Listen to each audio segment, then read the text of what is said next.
పడిపోతున్నామా అన్న విధంగా మన పరిస్థితి ఉంటుంది. సో ఫస్ట్ టైం ఫ్లైట్ ఎక్కిన వాళ్ళకు ఆల్మోస్ట్ ఆల్ అది డెత్ సీన్ చూసినంత భయం ఫీల్ ఉంటుంది ఫస్ట్ టైం ఫ్లైట్ ఎక్కిన వాడికి. ఫస్ట్ టైం ఎక్కినప్పుడు ఏమవుతుంది అంటే, మనం జనరల్గా ఫ్లైట్లలో 777 ఫ్లైట్ కానీ కొన్ని 320 ఫ్లైట్ కానీ ఎక్కినప్పుడు కొద్దిగా పర్వాలేదు పెద్ద ఫ్లైట్లు, అంటే 180 సీటర్స్. కానీ కొన్ని ATR అనే ఫ్లైట్స్ ఉంటాయి, చాలా చిన్న ఫ్లైట్స్ 60 సీటర్ ఉంటుంది. అది కాకుండా జెట్లో వెళ్ళినప్పుడు 8 సీట్లే ఉంటాయి. సో అప్పుడు ఏమవుతుంది అంటే దాని తీవ్రత చాలా ఎక్కువగా ఉంటుంది. ఒకసారి నేను ఒక విఐపిని తీసుకొని నాసిక్ వెళ్తున్నా ప్రైవేట్ జెట్లో వెళ్తున్నప్పుడు ఏమైందంటే ఒకటేసారి 1000 ఫీట్ దిగింది ఫ్లైట్. అంటే ఇంచుమించుగా ఆ సందర్భంలో కొన్ని సందర్భాల్లో తల కూడా పగిలిపోవచ్చు ప్రెషర్కి, ప్లస్ వామిటింగ్ రావచ్చు. సో అలాంటి ఒక టర్బులెన్సెస్ జీవితంలో సర్వసాధారణం. కానీ ఫ్లైట్ ఎక్కే వాళ్ళకే తెలుస్తుంది టర్బులెన్స్ అంటే ఏంది అనేది. రెండవది ఏంటంటే, ఒకటోసారి ఎక్కినప్పుడు విపరీతమైన భయపడతాం, సెకండ్ టైం ఎక్కినప్పుడు 80% భయపడతాం, మూడోసారి ఎక్కినప్పుడు 50% భయపడతాం, నాలుగోసారి ఎక్కినప్పుడు 25% భయపడతాం, ఐదోసారి నుండి భయమే ఉండదు. అంటే వి ప్రిపేర్ ఫర్ ఇట్ అన్నట్టు. టర్బులెన్స్ వస్తుంది అంటే ఆయన చెప్తాడు మనకు, పైలట్ ఏం చెప్తాడు, టర్బులెన్స్ వస్తుంది సీట్ బెల్ట్ పెట్టుకోండి అంటాడు. అనగానే దర్ ఫ్లైట్ ఇట్లా కొట్టుకుంటుంది. అప్పుడు ఏమవుతుంది, నార్మల్గా మనం పక్కవాడితో మాట్లాడుకుంటూ కూర్చుంటాం. అంటే ఒక్కసారి వస్తేనే దాని విలువ. నేను పుట్టినప్పటి నుండి అట్లాంటి టర్బులెన్స్ల మధ్యలోనే పెరిగిన. సో నాకు అసలు నథింగ్. రెండోది ఇంకొక విషయం ఏంది, టర్బులెన్స్ ఫేస్ చేయాలి అంటే ఫస్ట్ నువ్వు ఫ్లైట్ ఎక్కాలి. అంటే ఫ్లైట్ ఎక్కే స్థాయి ఉన్న వాళ్ళు మాత్రమే అర్థం చేసుకోగలిగింది టర్బులెన్స్. సో ప్రతి వాళ్ళు లైఫ్లో ఫ్లైట్ ఎక్కాలని రూల్ ఏం లేదు. సో ఫ్లైట్ ఎక్కినప్పుడు మాత్రమే అర్థమవుతుంది. ఫ్లైట్ ఎక్కినప్పుడు ఎన్ని రకాల ప్రమాదాలు జరుగుతాయి అంటే, ఇంత సైన్స్, మా సైన్స్ గొప్పది అని చెప్పుకుంటారు కొంతమంది మూర్ఖులు. శాస్త్రాల కంటే, జ్యోతిష్యానికంటే, పాండిత్యం కంటే, వేదాల కంటే మా సైన్స్ గొప్పది అనుకునే మూర్ఖులు కూడా ఫ్లైట్ ఎక్కగానే ఫస్ట్ ఫ్లైట్లో చెప్పేది ఏంది మనకు, ఎయిర్ హోస్టెస్ అంటే సీట్ బెల్ట్ పెట్టుకోండి, ఈ ఫ్లైట్ ఎక్కడైనా పడిపోవచ్చు, నీళ్ళలో పడిపోయినప్పుడు ఇది చేసుకోండి, ఆక్సిజన్ అందకపోతే ఇది తీసుకోండి. అంటే నీకే గ్యారంటీ లేదు, నువ్వు హైదరాబాద్ నుండి ఢిల్లీ పోతున్నట్టు ఢిల్లీలో దిగుతావా, లేకపోతే హైదరాబాద్లో దిగుతావా, లేకపోతే మధ్యలో దిగుతావా, పడిపోతావా. అంటే ప్రతిసారి ఫ్లైట్ ఎక్కినప్పుడు ఖచ్చితంగా లైఫ్ అనేది థ్రెట్లోనే ఉంటుంది. మన చేతిలో ఆ 180 మంది జీవితాలన్నీ పైలట్ చేతిలో ఉంటాయి. సో ఆ పైలట్ మన అందరి జీవితాలు ఫ్లైట్ చేతిలో ఉంటాయి, ఎటన్నా పోవచ్చు. సో ఈ టర్బులెన్స్లు అనేటువంటివి ఎట్లయితే నేను ఫేస్ చేసినో లైఫ్లో, అంటే ఆ స్థాయికి వెళ్తే ఫేస్ చేయాల్సిన పరిస్థితి. అట్లనే జీవితంలో ఈ స్థాయికి వచ్చినప్పుడు ఇలాంటి టర్బులెన్స్లు అనేటువంటివి సమాజంలో ఫేస్ చేయడం సర్వసాధారణము. సో వీటికి భయపడే స్థాయిలో వేణుస్వామి లేడు. వేణుస్వామికి నో రిగ్రెట్స్, ఏవైనా ఫేస్ చేయడానికి వేణుస్వామి సిద్ధంగా ఉన్నాడు. సో ప్రస్తుత దేశకాలమాన పరిస్థితులలో జైలుకు పోయిన ప్రతి ఒక్కళ్ళు ముఖ్యమంత్రులు అయినటువంటి సందర్భంలో, సో అది పెద్ద విషయం కాదు. జైలుకు పోవడం అనేది పెద్ద విషయం కాదు, లేకపోతే 10 మంది మనల్ని రాళ్ళేసి కొట్టడం అనేది విమర్శ పెద్ద గొప్పతనం ఏం కాదు. ఇవన్నీ చాలా అవతలోడు అనుకుంటాడు. అవతలోడు ఏమనుకుంటాడు, ఏనుగు పోతున్నప్పుడు ఒక ఏనుగు పోతుందట రోడ్డు మీద, పోతుంటే 10 చీమలు దాని ముందు నుండి పోతున్నాయట. 10 చీమలు దాని ముందు నుండి పోకుంటూ దాంట్లో ఒక చీమ అన్నదట, అరే ఇది ఏనుగుకి ఇంత కూడా బుద్ధి లేదు, మనం 10 మంది ఉన్నాం, మనం నలిపేస్తాం దాన్ని, అసలు అది ఏమనుకుంటుంది, అది ఆగాలి కదా మనల్ని చూసి అన్నదట. అంటే ఇంకో చీమ అన్నదంట, లైట్ తీసుకురా పాపం వాడు, వాని కళ్ళు కూడా సరిగా కనిపించాయి. అంటే వీళ్ళు కామెడీ చేసుకుంటున్నారు ఎవరిని, ఏనుగుని చూసి. అట్లా సమాజంలో మన గురించి తెలియక సోషల్ మీడియాలో మన గురించి కామెంట్లు పెట్టే వాళ్ళను, మన గురించి తిట్టే వాళ్ళను పట్టించుకుంటే మన లైఫ్ ముందుకు పోదు. వాళ్ళు ఎవరో వ్యక్తిగతంగా నాకు తెలియదు. నాకు లక్షల్లో ఫ్యాన్స్ ఉంటారు. మహా అంటే మనం పెట్టుకునే వీడియోల కింద మహా తిడితే 50 కామెంట్లు ఉంటాయి. లక్షల్లో ఉంటారు, కోట్ల అనేది అతిశయోక్తి కావచ్చు, మేబీ లక్షల్లో ఉంటారు, చెప్పలేము, నాకు తెలియదు కదా. డైరెక్ట్ గా నాతో వచ్చి మాట్లాడే వాళ్ళ సంఖ్య లక్షల్లోనే ఉంటుంది. సో నా ఫ్యాన్స్ లక్షల్లో ఉంటారు. ఉన్నప్పుడు ఏమైతుందంటే, నా గురించి చెడుగా పెట్టే వాళ్ళు మహా అంటే 50 మంది నాకు తెలిసి. సో అది కూడా వాంటెడ్లీ ఆర్గనైజ్డ్ గా పెట్టే వాళ్ళే ఉంటారు. సో ఈ 50 కామెంట్ల కోసము నా సర్కిల్ ను చూసుకొని నేను తగ్గేటువంటి క్వశ్చనే లేదు. సో నాకుండే రెప్యుటేషన్ నాదే. ఇంకోటమ్మా, మనము any publicity is good publicity. అదే మీరు ఇంతకు ముందు కూడా పబ్లిసిటీ గురించి మాట్లాడుతూ, నాకు ఇంత నెగిటివ్ కామెంట్స్ వస్తున్నాయి అంటే జనాన్ని నన్ను పొగుడుతున్నట్టుగా నేను ఫీల్ అవుతాను, ఎందుకంటే నేను అంత పబ్లిసిటీ కాదమ్మా. చిన్న ఎగ్జాంపుల్ చెప్తా. ఇప్పుడు డాక్టర్లు అనగానే హైదరాబాద్ రేంజ్లో, తెలుగు రాష్ట్రాల రేంజ్లో కడుపుకు సంబంధించిన డాక్టర్ ఎవరు అంటే ఫస్ట్ గుర్తొచ్చే పేరు నాగేశ్వర రెడ్డి గారి పేరు. ఫస్ట్ గుర్తొచ్చే పేరు Nageswara Reddy, AG hospital owner. అదే మోకాళ్ళు అనగానే గుర్తొచ్చే పేరు గురువారెడ్డి గారు. గురువారెడ్డి గారు. ఓకే. సో అట్లా ప్రతి దాంట్లో ఒకళ్ళ పేరు గుర్తొస్తే వాళ్ళ లైఫ్ ఎక్కడో ఉన్నట్టు. అట్లా తెలుగు రాష్ట్రాల్లో జ్యోతిష్యం అనగానే ఎవరి పేరు గుర్తొస్తుంది? వేణుస్వామి. 100% కాదు, 1,00,00,000% నా పేరు గుర్తొస్తుంది. అది అచీవ్మెంటే కదా. అది అచీవ్మెంట్ కాకుండా అది తప్పెట్లయితుంది. సో చాలా పెద్ద విషయం అది. నేను అనేది ఏంటంటే ఆ బ్రాండ్ ఇమేజ్ క్రియేట్ చేసుకోవడానికి నేను పడ్డ కష్టము సహజం.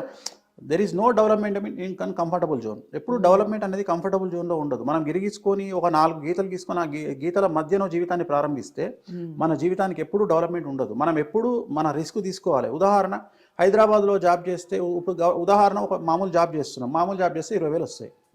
నేనేం చెప్తా, అరే మీరు 20,000 జాబ్ వదిలేసి సీదా వెళ్ళిపోయి ఒక మంచి వైన్స్ చూసుకొని, వైన్స్ ఓనర్ను బతిమలాడుకొని దాని ముందు ఒక మిరపకాయ బజ్జీల షాప్ పెట్టుకోండి. ప్రతిరోజు 80,000 సంపాదిస్తారు. డబ్బు ముఖ్యం. డిగ్నిటీ ఆఫ్ లేబర్తోని డబ్బు ముఖ్యం. 80,000 రూపాయలు సంపాదిస్తారు మీరు పర్ డే, నేను చెప్పేది. సో అట్లనే వ్యాపారాలు చాలా ఉన్నాయి. ప్రపంచంలో ఎన్ని రోజులైనా చావు లేనటువంటి, అంటే అసలు నష్టం రానటువంటి వ్యాపకాలు కొన్ని ఉన్నాయి. ఉదాహరణ విద్య, వైద్యం, మద్యం, తిండి. ఈ 4కి దోకాలేదు ప్రపంచంలో. ఈ 4ను మీరు ఈ 4లో ఏది పెట్టుకున్నా జీవితం సాఫీగా వెళ్ళిపోతుంది. డబ్బులు హ్యాపీగా సంపాదించుకుంటారు. సో సహజం. అంటే ఎప్పుడే కానీ నేను ఏమంటానంటే, జ్యోతిష్యం కాకుండా వేణుస్వామికి ఏవైనా వ్యాపకాలు ఉన్నాయి? చాలా ఉన్నాయమ్మా, చాలా ఉన్నాయి. ఎందుకున్నాయంటే నన్ను అంటే నేను ప్రిపేర్ అయ్యి ఉన్నా. ఎందుకంటే నన్ను ఎక్కడనో ఒక దగ్గర ఎవరో ఒకళ్ళు నన్ను ఏదో డిస్టర్బ్ చేయడానికి ప్రయత్నం చేస్తారు. చేసిన రోజు ఖచ్చితంగా నాకు నేను నిలబడాలి అంటే నేను చెప్పే ఒక సింగిల్ పాయింట్ ఎజెండా మోటివేషన్లో నేను నా క్లయింట్లకు ఏం చెప్తా అంటే, జీవితంలో మనం 100 మెట్లు ఎక్కి 100వ మెట్టు తర్వాత చనిపోతాం. అంటే హైట్స్ అనేది 100వ మెట్టు. ఉదాహరణ ఒక రాజకీయాల్లో తీసుకుంటే ప్రధానమంత్రి అనేది 100వ మెట్టు. ఓకే, ముఖ్యమంత్రి అనేది రాష్ట్ర స్థాయిలో తీసుకుంటే ముఖ్యమంత్రి అనేది 100వ మెట్టు. సో అట్లా ప్రతిదీ ఉండే. ఐఏఎస్ అంటే ఒక చీఫ్ సెక్రటరీ స్థాయి 100వ మెట్టు, ఐపీఎస్ అంటే డీజీపీ స్థాయి 100వ మెట్టు. ఇట్లా అన్ని మెట్లలో మనం ఎదుగుతున్న క్రమంలో, ఇప్పుడు ఉదాహరణ నేను 60వ మెట్టు మీద ఉన్నా అనుకుంటే, నేనేమంటా అంటే 60వ మెట్టు మీదనే చనిపోవాలంట. 59కి కూడా రావద్దు. ఎక్కితే 61 ఎక్కాల, లేదంటే 59 మాత్రం పోవద్దు, 60లో చచ్చిపోవాలి. సో అలా నేను పెట్టుకొని మోటివేషన్ చేసుకొని నేను వెళ్తున్న స్థాయిలో, ఒకవేళ జ్యోతిష్యం అనేది ఏమైనా డిస్టర్బెన్స్ అయితే నేను రియల్ ఎస్టేట్ చేస్తాను. ఓకే, నాకు రియల్ ఎస్టేట్ వ్యాపకాలు ఉన్నాయి. ప్లస్ నేను ఇతరత్ర నాకు చాలా వ్యాపకాలు. నాకు సెలూన్ ఉంది, పబ్బు ఉండే. యాక్చువల్గా ఈ మధ్యకాలంలో చాలా సమస్యలు వస్తున్నాయని పబ్బు తీసేసిన. తర్వాత ఇప్పుడు వేరే చిన్న చిన్న ఏవో ఒక బోటిక్ లాంటిది, ఒక సెలూన్ లాంటిది ఏవో పెట్టుకుని నడిపించుకుంటున్నాను. ఎందుకంటే సైడ్ ఇన్కమ్ ఉండాలి. ఇక్కడ ఏమైనా డిస్టర్బ్ అయినప్పుడు ఎప్పుడు లైఫ్లో ఫైనాన్షియల్గా పడిపోవద్దు అనేది నా ఉద్దేశం. అందుకని నేను చాలా ఇంతమందికి మనం అడ్వైజ్ చేసినప్పుడు మనం చాలా ప్రీ ప్లాన్డ్గా ఉండాలి. రెండోది ఏంటంటే, ప్రతి ఒక్కడు ఏం మాట్లాడతాడు, అసలు వేణుస్వామి జాతకమే బాగుంటే వేణుస్వామి జాతకాలు ఎందుకు చెప్పుకుంటాడు అంటే, వేణుస్వామి బాగున్నాడు కాబట్టే అందరికీ చెప్తున్నాడు. అంటే ఫైనాన్షియల్గా బాగుండాలి ఫస్ట్ వేణుస్వామి. ఎందుకంటే మరి ఇన్ని పూజలు చేస్తే నువ్వు ఎట్లా సక్సెస్ అయినావు, నువ్వు సక్సెస్ కాకుండా వేరేటోడు ఎట్లా సక్సెస్ అవుతాడు అంటే, వేణుస్వామి సక్సెస్ అయిన తర్వాతనే వేరేవాడు సక్సెస్ అవుతాడు. సో వేణుస్వామి సక్సెస్ అయిన తర్వాతనే జ్యోతిష్యం చెప్తున్నాడు. మళ్ళీ వాళ్ళే అంటారు వేణుస్వామికి ఇన్ని డబ్బులు ఎక్కడి అని. అంటే నేను అదే చెప్తున్నా. అంటే తిట్టాలనుకునే నోరు నాలుక ఎటుపడితే అటు తిరుగుతుంది కాబట్టి ఏదన్నా మాట్లాడవచ్చు. నేను ప్రిపేర్ అయ్యి ఉన్నా. సో నేను ప్రిపేర్ అయ్యి ఉన్నా. నేను ఇది కాకుండా ఇంకా 100 చేసుకుంటా, ఇవి కాకుండా ఇంకా 100 చేసుకోవడానికి సిద్ధంగా ఉన్నా. రెండవది, నాకు అంత నెసిటీ కూడా లేదు. కారణం ఏంటంటే, నాతో పాటు నా వైఫ్ కూడా సంపాదిస్తుంది. తను 2 షోలు చేస్తే చాలు సంవత్సరానికి. సో ప్రాబ్లమే లేదు. నెలకు 2 షోలు చేస్తే చాలు. సో సంవత్సరం మొత్తం 10 షోలు చేసుకుంటే నేను హ్యాపీగా కాలమే కాలేసుకొని బతకొచ్చు. సో టెన్షన్ లేదు. రైట్. సో ఫ్యామిలీ లైఫ్ అన్నారు కాబట్టి, ఇద్దరు కలిసి క్రికెట్ చూస్తారా? మీకు మాత్రమే క్రికెట్ పిచ్చి ఉందా? క్రికెట్ పిచ్చి చాలా ఉందమ్మా. అదే, చాలా షోస్ వెళ్ళినట్టుగా చూసా. నేను ఆస్ట్రేలియా కూడా వెళ్ళినా, నేను లండన్ కూడా వెళ్తా. నాకు ఎక్కడైనా అంటే ఆ మజా ఉన్న మ్యాచ్లకు వెళ్ళేవాడిని. బట్ ఆస్ట్రేలియా మ్యాచ్ తర్వాత నేను వెళ్ళడం మానేసిన. ఎందుకంటే ఏమైతుంది అంటే, ఈ సోషల్ మీడియా యుగం వచ్చిన తర్వాత నేను చెప్పిన దాన్ని వాళ్ళు ఇష్టం వచ్చినట్టు దాన్ని ఎడిట్ చేసుకొని నన్ను చాలా డిగ్రేడ్ చేయడానికి చాలా తీవ్రమైన ప్రయత్నాలు చేస్తూ ఉన్నారు. సో నేను అందుకని ఒక నిర్ణయం తీసుకున్నా ఈ మధ్యన. ఏంటంటే, తెలుగు రాష్ట్రాలకు సంబంధించిన సెలబ్రిటీ జాతకాలు ఇక మీద చెప్పను, పాన్ ఇండియా లెవెల్లో చెప్పుకుంటా. అంటే బాలీవుడ్, కర్ణాటక, తమిళ్, కేరళ, మహారాష్ట్ర. సో వీళ్ళకి సంబంధించిన సెలబ్రిటీల జాతకాలే చెప్తా తప్ప ఇక మీదట తెలుగు రాష్ట్రాలకు సంబంధించిన సెలబ్రిటీ జాతకాలు చెప్పను. ఎందుకంటే ఏమవుతుంది అంటే, ఇక్కడ వాళ్ళ వ్యక్తిగతమైనటువంటి వైరుధ్యాల మధ్యన వాళ్ళ వ్యక్తిగతమైన వైరం కోసమని నన్ను మధ్యలోకి తీసుకొచ్చి నా వీడియోలన్నీ ఎడిట్ చేసి దాన్ని ఏం చేస్తున్నారంటే, నేను చెప్పింది చెప్పినట్టుగా వాళ్ళు ఇష్టం వచ్చినట్టు మార్ఫింగ్ చేసుకొని వాటి వీడియోలు వేస్తున్నారు. సో దానివల్ల నాకు వచ్చే నష్టం ఏం లేదు. కాకపోతే ఆ చికాకులు నాకు అనవసరం అనిపిస్తున్నాయి. అంటే ఎందుకు చెప్పాలా, ఓ సందీప్ రెడ్డి వంగాలాగా అర్జున్ రెడ్డి సినిమా తీసిన తర్వాత ఆయనను మన దగ్గర విపరీతంగా ట్రోల్ చేసిరు, తిట్టిరు. ఆయన తిక్కబుట్టి ఏం చేసిండు, చక్కగా పోయి బాలీవుడ్లో సినిమాలు చేసుకుంటుండు. ఇవాళ యానిమల్ అనే సినిమా విమానంలో సెక్స్ చేస్తే అందరూ ఎగబడి చూసిరు ఆ సినిమా. అసలు ఆ సినిమా మనం చూసే కల్చర్ కాదు. అదే తెలుగు సినిమా తీసుంటే బండబూతులు తిట్టేవాళ్ళు. అది బాలీవుడ్ లెవెల్లో ఇవాళ 700 కోట్లు వసూలు చేసింది ఆ సినిమా. నేను అందుకనే నేను కూడా స్థాయి మార్చుకుంటున్నాను. అంటే మన స్థాయి మారినప్పుడు ఎందుకు రిస్క్ అవసరమా, రిస్క్ కూడా కాదు, దరిద్రం ఎందుకు అని. అంటే వీళ్ళ ఎందుకు ఇదంతా 20వ వారం అంత ఎందుకు. సో ఇప్పటి నుండి హ్యాపీగా బాలీవుడ్. అంటే మీరు బాలీవుడ్ అంటున్నారు కాబట్టి మన స్టార్స్ కూడా అందరూ బాలీవుడ్ స్టార్స్ అయిపోతున్నారు కదా. అల్లు అర్జున్ గారు, ప్రభాస్ గారు. అయినా చెప్పను, మన వాళ్ళు బాలీవుడ్కి వచ్చినా చెప్పను, ఓన్లీ ఆ లోకల్ కమ్యూనిటీనే తీసుకుంటా. తమిళనాడు బాలీవుడ్ లో హిందీ యాక్టర్స్, నేను ఇక్కడ నుండి వెళ్ళిన వాళ్ళ జోలికి పోదలుచుకోలే, ఇంకా వాళ్ళ జాతకాలు చెప్పను. ఎందుకంటే ఇక్కడ మనోభావాలు దెబ్బతింటాయి. ఎట్లా మనోభావాలు దెబ్బతింటాయి అంటే, వేణుస్వామి జాతకాలు చెప్తే మనోభావాలు దెబ్బతింటాయి. కానీ సినిమా ఇండస్ట్రీలో ఉన్న హీరోయిన్లను ఒక న్యూస్ ప్రజెంటర్ వచ్చి లమ్ము అని చెప్పి తిడితే ఎవరికి మనోభావాలు దెబ్బతినాయి. ప్లస్ ఇంకా బండబూతులు తిట్టి మార్ఫింగ్ చేసి ఫోటోలు పెట్టి హీరోయిన్ల ఫోటోలు పెడితే మనోభావాలు దెబ్బతినాయి. సో ఎందుకు ఈ మనోభావాల గొడవ, నాకు హ్యాపీగా నా పని నేను చేసుకుంటా కదా. రెండోది ఏంటంటే, ఫ్రీ సర్వీస్ అయిపోయింది నా పరిస్థితి. అంటే ఏమైతుందంటే, ఇప్పుడు ఒక ఎక్స్ అనే పర్సన్కు నేను జాతకం చెప్పిన ఆన్ స్క్రీన్లో సోషల్ మీడియాలో, అతను నా దగ్గరికి రాకుండా వేరే వాళ్ళ దగ్గరికి పోయి రెమెడీ చేయించుకుంటాడు. చేయించుకున్నప్పుడు ఏమవుతుంది, అతనికి నేను చెప్పిన సమస్య జరగదు. అప్పుడు నేను ఫెయిల్ అవుతా. సమాజం ఏమనుకుంటుంది, వేణుస్వామి చెప్పిండు పలానా వ్యక్తికి సంబంధించిన సోషల్ మీడియాలో అది జరగలేదు అని అనుకుంటుంది. కానీ వాళ్ళు చేసుకున్న రెమెడీ గురించి ఎవడు మాట్లాడు. అప్పుడు ఏమవుతుంది, నేను డ్యామేజ్ అవుతా. సో నేనేం చేస్తున్నా, ఇప్పుడు కొత్త రూల్ ఏం చేస్తున్నా, ఆ వ్యక్తి గురించి వ్యక్తికి చెప్పకుండా నా చుట్టూ ఉన్న 5,000 వ్యక్తికి చెప్తున్నా. ఓకే, సో బిజినెస్ చేస్తున్నారు. ఇప్పుడు ఏమవుతుంది, ఇప్పుడు ఉదాహరణ, నీకు బాగా క్లోజ్ ఉన్నాడు, ఇప్పుడు ఒక సినిమా స్టార్ ఉన్నాడు, మనం ఇంటర్వ్యూ అయిపోయినాక నేను ఆ సినిమా స్టార్ గురించో లేదా పొలిటీషియన్ గురించో మీకు చెప్పిన, మీలాంటి 5,000 మందితో మాట్లాడినా, ఇగో ఈ పలాంటి డేట్లో ఇవి జరగబోతుంది రాబోయే నెలలో అని. అతనికి అది విషయం జరగగానే ఈ 5,000 మందిలో 4,000 మంది నా ఫ్యాన్స్ అవుతారు. ఈ 4,000 మంది 5,000 మంది ఇంకో 10,000 మందికి చెప్పుకుంటారు. అంటే ఒకటేసారి ఒక ఇన్సిడెంట్ మీద నేను 1,00,000 మందిని సంపాదించుకుంటా. కానీ నేను సోషల్ మీడియాలో చెప్పడం వల్ల నేను డ్యామేజ్ అవుతున్నా.